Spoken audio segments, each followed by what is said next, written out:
நமது இந்து மத வழிபாட்டில் மிக முக்கியமானது கோபுர தரிசனமாகும்.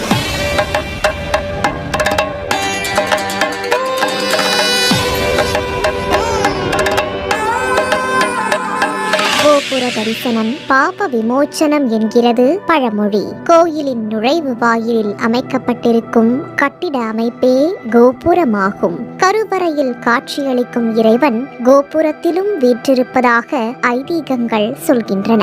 மகத்துவமான கோயில் கோபுரங்களை காலையில் தரிசித்தால் உடல் நலம் பெறும், மதியம் தரிசித்தால் செல்வ வளம் கூடும், மாலையில் தரிசித்தால் பாவங்கள் நீங்கும், இரவில் தரிசித்தால் வீடு பேறு கிடைக்கும் என்பது முன்னோர்களின் வாக்கு. அளவிட முடியாத இத்தகைய நற்பலன்களை அளிக்கும் கோபுர தரிசனம் கோடி புண்ணியம் நிகழ்ச்சியில் காணவிருப்பது திருவொற்றியூர் ஸ்ரீ கல்யாண வரதராஜ பெருமாள் ஆலயத்தில் அமைந்துள்ள ராஜகோபுர தரிசனமாகும். கோபுரத்து தரிசனம் காண கோடி புண்ணியம், கோவில் வாசல் சேரவே நம்மை கூட்டி போகும் குருவின் முகம், கூட்டி போகும் குருவின் முகம். நமது தமிழகத்தின் தலைநகரான சென்னையை அடுத்த திருவொற்றியூரில் அமைந்துள்ளது ஸ்ரீ கல்யாண வரதராஜ பெருமாள் திருத்தலம். இந்த ஆலயத்தில் மூலவர் ஸ்ரீ கல்யாண வரதராஜ பெருமாள் என்ற திருப்பெயரில் ஸ்ரீ பெருந்தேவி தாயாருடன் அருள் பாலிக்கின்றார். ஆங்கிலேயர் ஆட்சியின் போது கோலட்டுரை என்பவரிடம் விஜயராகவாச்சாரியார் என்னும் பெருமாள் பக்தர் முக்கிய நிர்வாகியாக பணியாற்றி வந்தாராம். இவர் தினமும் காஞ்சிபுரத்தில் உள்ள பவளவண்ண பெருமாளை தரிசிப்பது வழக்கம். பவளவண்ணரை கண்டு வணங்காமல் இவர் எந்த வேலையும் செய்ய மாட்டாராம். எனவே விஜயராகவர் தினமும் காஞ்சிபுரம் சென்று வந்ததால் அவருக்காக கோலத்துறை திருவொற்றியூரில் அமைத்த ஆலயம்தான் ஸ்ரீ கல்யாண வரதராஜ பெருமாள் ஆலயமாகும். அருகிலேயே கோயில் அமைந்தாலும் விஜயராகவர் மீண்டும் காஞ்சிபுரம் சென்று பவளவண்ணரை வழிபட்டு வந்தாராம். இதனை அறிந்த கோலத்துறை விசாரணை நடத்த விஜயராகவர் உற்சவர் பவளவண்ணநாதர் அழகில் மயங்கி தினமும் சென்று வணங்கி வருவதாக அறிந்தார். இதனால் கோலத்துறை காஞ்சிபுரம் தலத்தில் உள்ள உற்சவரை இங்கு கொண்டு வர விஜயராகவர் சுவாமியை வணங்கினாராம். அதன் பின்னர் பெருமாள் அவருக்கு காட்சியளித்து, எனது உருவத்தில் எந்த வித்தியாசமும் கிடையாது, உன்னை போன்ற பக்தர்களின் உள்ளங்களில் நான் வசிக்கிறேன் என கூறினாராம். உண்மை உணர்ந்த விஜயராகவாச்சாரியார் தனது வாழ்நாள் முழுக்க இத்தல பெருமாளுக்கு சேவை செய்ததாக சொல்லப்படுகின்றது. பக்தருக்காக பெருமாள் காட்சியளித்த சிறப்பு வாய்ந்த தலமாக இத்தலம் போற்றப்படுகின்றது.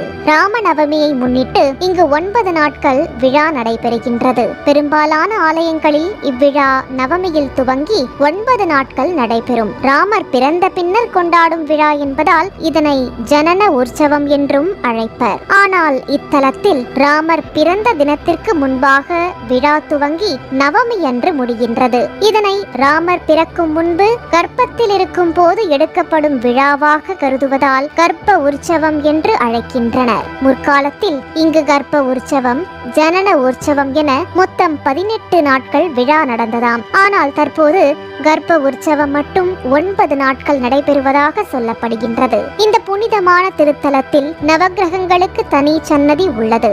இச்சன்னதியில் ஒரு தாமரையின் மீதுள்ள பீடத்தின் மீது அனைத்து கிரகங்களும் இருக்கும்படி அமைக்கப்பட்டுள்ளது தனி சிறப்பாகும்.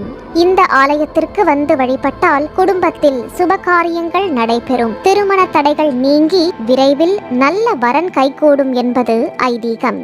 சிறப்புகள் பல பெற்ற புனிதமான இந்த திருத்தலத்தில் ராஜகோபுரம் ஓங்கி உயர்ந்து அருள் பாலிக்கின்றது.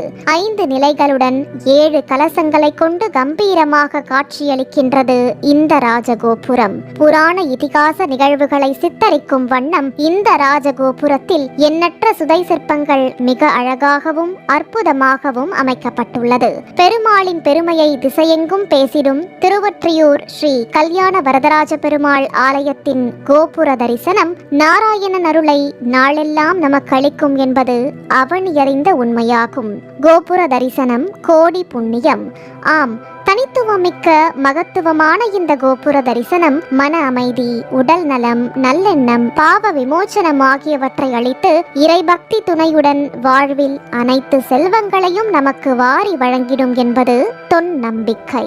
சிறப்புமிக்க திருவொற்றியூர் ஸ்ரீ கல்யாண வரதராஜ பெருமாள் ஆலயத்தின் ராஜகோபுர தரிசனம் உங்கள் இல்லங்களில் இன்பங்களை விளைவிக்கட்டும், வளமான வாழ்வில் மட்டற்ற மகிழ்ச்சியை பெருக்கட்டும். கோபுரத்து தரிசனம் காண கோடி புண்ணியம், கோவில் வாசல் சேரவே நம்மை கூட்டி போகும் குருவின் முகம். கோபுரத்து தரிசனம் காண கோடி புண்ணியம், கோவில் வாசல் சேரவே நம்மை கூட்டி போகும் குருவின் முகம். சிவ சிவ சிவ சிவ சிவ சிவ சிவ சிவ ஹரவோம், சிவ தரிசன பலம் பெருகிட கை கூப்பி நுழைவோம். சிவ சிவ சிவ சிவ சிவ சிவ சிவ சிவ ஹரவோம், சிவ தரிசன பலம் பெருகிட கை கூப்பி நுழைவோம்.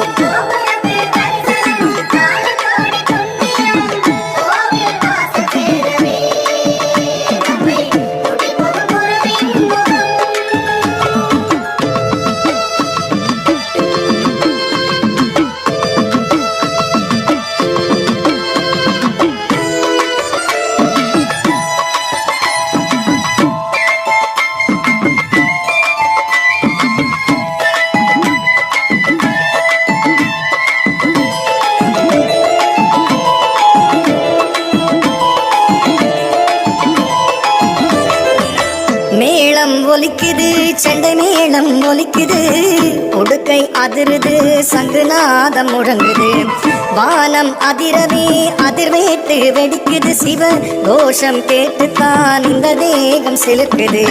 மலையாட மணிகளாட வானம் மேலே பூமி கீழே பாதியான ஆதிநாதன் மேனி தெரியுது. மலையாட மணிகளாட வானம் மேலே பூமி கீழே பாதியான ஆதிநாதன் மேனி தெரியுது. அந்த மதுபாகன் நீலகண்டன் கோலவேணி போலத்தானே கோபுரத்தை காணும் போது மனசு அறியுது. அந்த மதுபாகன் நீலகண்டன் கோலவேணி போலத்தானே கோபுரத்தை காணும் போது மனசு அறியுது. அந்த கோபுரத்தை காணும் போது மனசு அறியுது.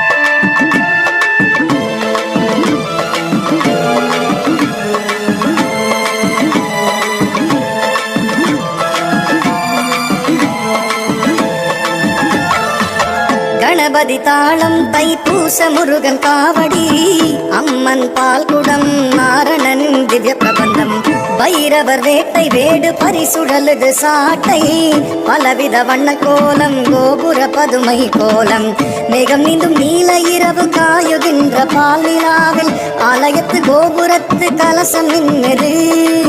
மேகம் நீந்தும் நீல இரவு காயுகின்ற பால் நிலாவில் ஆலயத்து கோபுரத்து கலசம் நின்றது. அதை காணும்போது கண்ணில் நூறு ஆறு போல பொங்க